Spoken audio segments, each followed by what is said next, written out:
On today's episode, the Rockford IceHogs get swept out of the Calder Cup Playoffs by the Chicago Wolves. Then I was joined by Gil Martin from Locked On Islanders to discuss Barry Trotz getting fired out of Long Island, plus the possibility of him becoming the next head coach of the Blackhawks.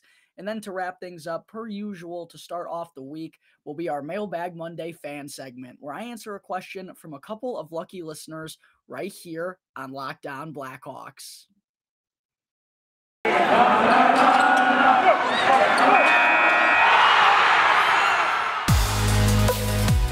You're Locked On Blackhawks, your daily podcast on the Chicago Blackhawks.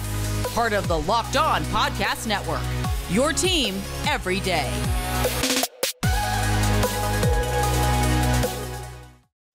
Welcome in to the Locked On Blackhawks podcast, your daily podcast on the Chicago Blackhawks. Today is Monday, May 16th. I'm your host, Jack Bushman. You can find me out on Twitter at JackBushman2, or you can also go and check out my Strictly Blackhawks account at Talkin' Hockey for all the latest Blackhawks news and updates. And if you're listening to the audio version of today's episode and you like what you're hearing, then please go and show some support first by following the podcast, which will only take a quick couple of seconds. Literally, just a quick click of the button will help me out tremendously. Go and leave the show 5 stars if you like what you're hearing today as well.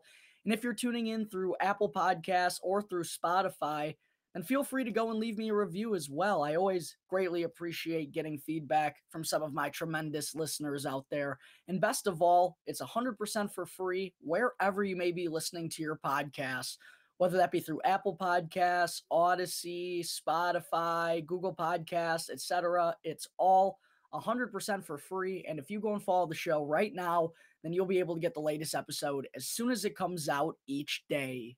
And if you're not watching the video version of today's episode already, then you got to be sure to go and check out Locked On Blackhawks on YouTube, folks.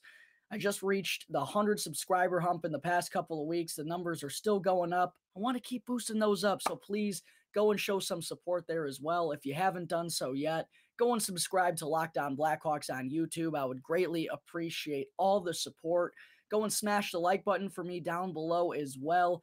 And be sure to turn on those push notifications so that you can be notified when the episode gets uploaded to YouTube each and every day. All right, good afternoon, everyone. As always, thank you all for tuning into another episode of Locked On Blackhawks, your one-stop shop for all things Chicago Blackhawks, and for making the show your first listen here to start off your week. Real quick, though, before I get into some of the good stuff, I got to remind you all that today's episode is sponsored by BetOnline, which is both the fastest and the easiest way to bet on all your favorite sports and Vegas casino games here in 2022. BetOnline, where the game begins.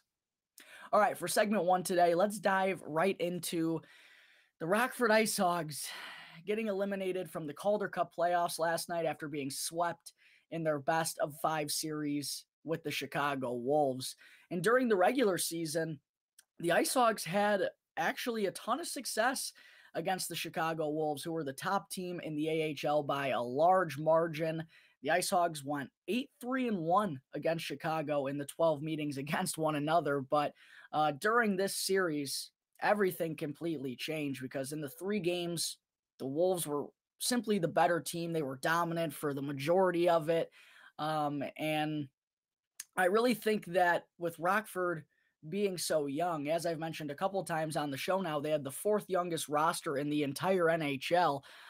Going up against a really good and deep team like Chicago, I think that really caught up to them in this series. And I mean, taking a look at who the Chicago Wolves have on their team, I mean, they have a couple of former NHLers and Stefan Nason, who was the 3rd leading point getter in the AHL this year. They got Josh Levo, who bounced around in the NHL with a couple of teams. They got Maxime Lajoie on the back end. Their captain, Andrew Podorowski, was the leading scorer in the AHL this season. They just have a very good team. And that's, a lot of credit deserves to go to the Carolina Hurricanes organization. Not only are they still alive and part of the final 8 teams in the Stanley Cup playoffs, but they also have an incredible minor league affiliate as well, which goes to show you how well they've done from top to bottom as a franchise these past couple of years. But anyways, I really do think that the lack of experience and the youth of this IceHogs team really made it difficult for them to match up well with this deep Chicago Wolves team, because throughout the series, it just felt like Rockford was always behind the eight ball, if you will. They couldn't stop the pressure. They couldn't get Chicago out of the offensive zone. They were giving up far too many chances, getting outshot by 20, it seemed like, every game. I also thought they were a little bit undisciplined at times, particularly in last night's game. Ryan Stanton took a couple of bad penalties. That was a little bit of the case throughout the series as well. And a good team like Chicago, they took advantage of those opportunities. So all in all, it was tough for the IceHogs and this young of a team to go up against a really good Wolves squad. And quite frankly, neither of the three games were really all that close. It was kind of a beatdown of a much younger and inexperienced team. In the series, Rockford ended up getting outscored 14-4. They also got outshot 127-66. Arvid Soderblom and net literally did all that he could to keep these games close, but Chicago, they never took their foot off the gas, it seemed like. Even when they were up 3 or 4 goals in the third period, they were still consistently getting their scoring opportunities, being the more aggressive team, getting the better of the chances, putting more pucks on net. You name it, they were doing it better than the IceHogs were throughout the majority of this series. So like I said, Soderblom did literally everything he could to keep these games close. Aside from game one, where he ended up getting pulled after the second period, still don't really think that was all his fault. But in the final 2 games of the series, he literally did everything he could, and he was standing on his head to keep the IceHogs relatively in the game. Both game 2 and game 3 ended up being 4-1 losses for the IceHogs, but that definitely could have been more lopsided had it not been for Soderblom's effort. So, you can't blame the goaltending at all for the way that this series went. Again, Chicago was just the deeper, better, and more experienced squad, and Rockford got outplayed in all 3 games. It's really as simple as that. So definitely sad to see the IceHogs getting knocked out of the Calder Cup playoffs. I was really hoping that this team was going to get hot at the right time and was just at the beginning of a long postseason run. I was hoping it was going to be a lot longer than what it ended up being, especially as someone that purchased AHL TV. I only got to watch 5 games. So what's that? I paid $30, 5 games, $6 a pop to watch. I mean, it's not the end of the world. By the way, folks, I was planning on going to game 2 of this series at the Allstate Arena, but unfortunately, I literally got rear-ended on my way there. So, tough break. Had to wait in traffic back in my hometown for about an hour with the police coming and filing a report. Fortunately, everyone was okay. I'm okay. It was a 4-car accident. My car, little scuffed up, dented in the back and whatnot. But that really put a hiccup in all of the plans to go to game 2. So I apologize for not being to any of the games of this, any of the 3 games in this series here. But hopefully, the IceHogs will be back at it again next season. And who knows, maybe they'll even have a date with destiny against the Wolves once again. And then I'll definitely be sure to be in attendance. But all in all, it really was a super fun season for this extremely young team, and for them to even make the postseason with the roster that they had, with all the youth that they had up and down their lineup, it was pretty impressive all in itself. And we saw a number of players take a big step in the right direction moving forward. Obviously, Lukas Reichel is at the top of that list, but I thought Ian Mitchell took full advantage of this entire season that he had down with the IceHogs. I thought he had a really solid year, as did a couple of other defensemen in Jakob Galvis, Isaac Phillips, Alec Regula. All of those guys should be stepping onto the scene in the next couple of years. Michael Tepley, who is someone that I've personally been super high on ever since the Blackhawks selected him in the 4th round a few years back. He had a really solid second half of the year on that top line with Lukas Reichel, as did Andre Alti-Barmakian. Dylan McLaughlin is someone who keeps being intriguing to me. He keeps putting up offensive numbers and has good speed and good stick handling to his game. I know he's about to be 27 this summer, but I do wonder if the Blackhawks think about giving him a contract. And then Arvid Soderblom. What a season this kid had in his first year over in North America. Really looking like he could be the future netminder of the Chicago Blackhawks. So just a ton of these young kids made huge strides in their game this season, and that has me really eager and excited to see, who's going to be up in the show next year, who's going to be part of this rebuild, how exactly is everyone going to fit in. It's an intriguing time. I know it's not the best time to be a Chicago Blackhawks fan, but there are certainly a lot of positives to take from the year that the Rockford IceHogs had. Not the way that anyone wanted it to end, of course, but the success that this young team had this season should have all you Blackhawks fans excited for a handful of prospects on their way up to the NHL in the next couple of years. All right, there was my breakdown of the Rockford IceHogs season officially coming to an end last night. Coming up in just a minute, I will get into our weekly Mailbag Monday fan segment, where I answer a question from a couple of lucky listeners right here on Locked On Blackhawks. But first, I need to talk to you all about BetOnline. It's that time of the year again, folks, as baseball season is finally upon us, and BetOnline has way more odds and info, from game scores, totals, player performance props, to where the next fired manager is going to land or who the first fired manager is going to be this year. Either way, regardless of what you want to bet on, BetOnline is your number one spot for all sports betting here in 2022. And it's not just baseball. From the NBA and NHL playoffs, which are getting as good as ever, to esports, boxing, and UFC, right to your favorite Vegas casino games, do not wait to take advantage of all the amazing offers available for the 2022 season. BetOnline is both the fastest and the easiest way to bet on all your favorite sports and Vegas casino games. BetOnline, where the game begins. All right, we're back here on the Locked On Blackhawks podcast.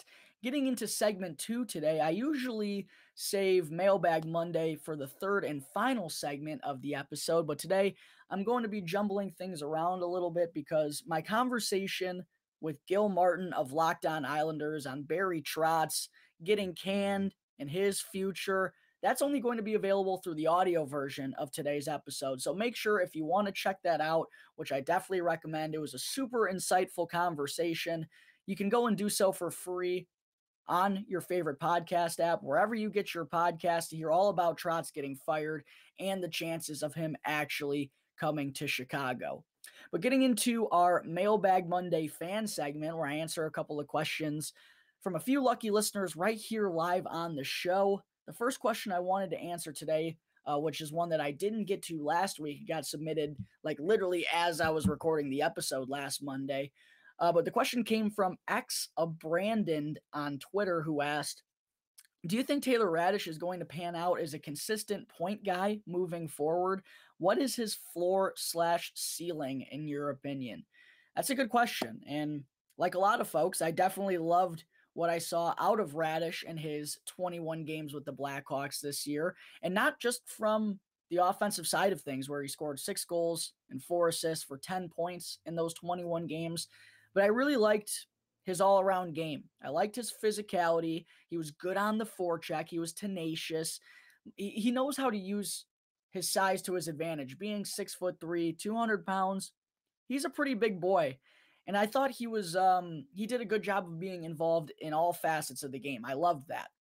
Now, as for whether or not he'll ever be a consistent point producer, I don't know if he's ever going to be like a 70 or 80, like a point per game guy, basically. I don't know if he has that in him. But I do think he has, I'm going to say 40 to 50 point potential one day down the road. If I had to put a ceiling on Radish, I would say that it would be as a second line winger who, probably 50 points. I think maybe that's a little low for his ceiling. I don't know. Possibly if he's, surrounded by better talent, if he's going to be playing with, Patrick Kane or Alex DeBrincat moving forward, maybe that could bump up a little bit more. But I definitely think that the middle to the second or third line, I was trying to say, not the bottom six. The second or a third line winger is probably the ceiling that I have in mind for Taylor Radish. But, it's still very early in his career. But realistically, I do think the middle six forward group is probably where he's going to land. But again, still super young in his NHL career, really just stepping onto the scene for the first time this season. But I do think it's to his advantage that he got so much time to develop inside a really good organization at the AHL level for as long as he did. And now, being 24 years old, he's got a lot of experience under his belt, and he's ready to step onto the NHL scene, and he gets a legitimate opportunity now as a member of the Blackhawks, where he's going to be part of the top six or be a third line winger moving forward. So I'd probably say 50 points right around is probably the ceiling that I'd go with Taylor Radish. Second line winger is probably best case Ontario for a guy like him. Second question I want to answer today comes from @DTGreat13 on Twitter, who asked, help me understand how the Hawks continue to fail at drafting defensemen. The first round pick is a scratch in the AHL playoffs. Shouldn't you be getting close to playing in the NHL? I'm assuming that David here is talking about Nicholas Beaudin, who was scratched in 4 of the 5 playoff games for the Rockford IceHogs in the past couple of weeks. But one thing I will say is obviously Stan Bowman had a different idea of what kind of defenseman he wanted to have on this team than what Kyle Davidson does. And honestly, Bowman's mindset on the defenseman himself changed within the past couple of years. We saw him take guys like, Henry Jokiharju, Adam Boquist, Nicholas Beaudin, 2 smaller guys there on the back end with offensive upside. And then in his final draft as a member of the Blackhawks, he went with all size. He took Nolan Allen, took Ethan Del Mastro. He just completely flip-flopped his mentality on what kind of defenseman he wanted to build this team with. But yeah, undoubtedly, Stan Bowman, there are a couple things that go into this, right? I think you could say that he did such a poor job at drafting defensemen, but at the same time, he rushed all of them along in the process. Henry Jokiharju, even though I thought he fared really well a couple years back in his short stint with the Blackhawks, probably shouldn't have been up that early. Adam Boquist shouldn't have been up as early as he was. And Nicholas Beaudin is kind of the latest guy, I think, that's in that same boat. But at the same time, rushing Beaudin onto the NHL scene has nothing to do with his progression or lack of progression, for better terms, than what we saw out of him this season. He only had 16 points in 66 AHL games with the IceHogs. And that offensive side of his game is, supposed to be his strong suit. So, and with all the defensemen in the system, you have to be worried about Beaudin possibly, getting jumped over by a handful of guys. And maybe, even in this offseason, Davidson will think about trading him and giving him a fresh start elsewhere. I don't know, but it certainly is not a good sign when your former first-round pick defenseman was scratched in 4 of the 5 AHL playoff games that the Rockford IceHogs took part in this season. And as for the last part of that question, shouldn't he be ready to come up to the NHL at this point? Yeah, I mean, ideally, you would think he'd be on the same path as about Ian Mitchell, where, if not next year for sure, then it's going to be the year after. But with Beaudin, who even knows at this point, right? Like, it's concerning and not the path that anyone was hoping for. It always seemed like a little bit of a gamble for Nicholas Beaudin, being very undersized and the defensive side of things not being a strong suit for him. But I don't think anyone saw this kind of digression, if you will, that he's put up with the IceHogs this year, not only with the lackluster regular season, but I think more telling than that was head coach Anders Sorensen not even giving him a look inside the playoffs until the final game last night when Chicago got eliminated by Rockford. The third and final question I wanted to answer today comes from none other than the Rockford IceHogs Twitter account themselves, which asked me a very hard-hitting question that took me a long time to think about. Would you rather have an unlimited supply of chocolate chip cookies or brownie bites? And I really went back and forth with this one. I'm not the biggest dessert or sweets guy, but these two things in particular were things that I kind of enjoyed. One of the few desserts or chocolatey things that I enjoyed as a child. I remember, eating a whole container of brownie bites. They come in that little rectangle and they're like double stacked up. I remember just absolutely stuffing those down my throat as a kid. My buddy, one of my best friends, would always have them at his house. And they were, the local fridge that you could raid if you were hungry. We were always playing sports there. They always had brownie bites. So I was really tempted to go in that direction. But ultimately, I decided to go with an unlimited supply of chocolate chip cookies because to me, I've always been a milk and cookies guy. And thinking about it, I think I enjoy a warm, fresh out of the oven chocolate chip cookie dipped in milk more than I ever will enjoy a brownie bite. That's just the type of guy that I am. That's as good as it gets right there for me.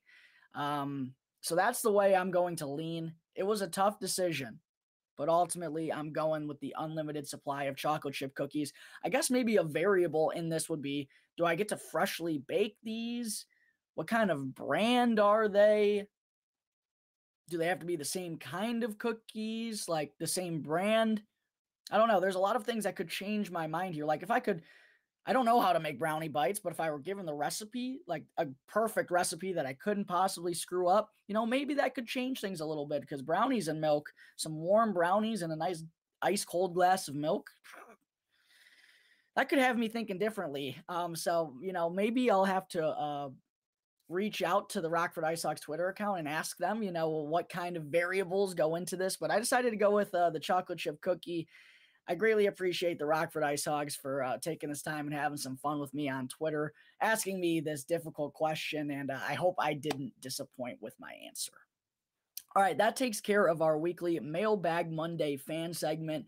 And don't forget, folks, if you want to check out my conversation with Gil Martin from Locked On Islanders on Barry Trotz getting fired, plus the chances of him actually coming to Chicago, be sure to go and check out the audio version of today's episode. It's 100% for free wherever you listen to your podcasts. But first, I need to talk to you all about Built Bar, which is a protein bar that tastes just like a candy bar. Summer is coming, and you're going to need some food for being on the go. Well, Built Bars are the perfect snack to take with you everywhere you go. Throw them into your bags, into your kids' backpacks, and make sure everyone has a bar to be fueled for their summer adventures. And the best part about Built Bars is that they're both delicious and healthy. So there's no more sacrificing delicious food for health, because with Built Bar, you can have both. You can get the best of both worlds. And have you tried Built Bar Puffs yet? Because if not, then you're seriously missing out on one of the best tasting protein bars on the market. With flavors like banana cream pie, cinnamon churro. They actually just sent me a free box of birthday cake, which was amazing. I get to try like 16 of these things.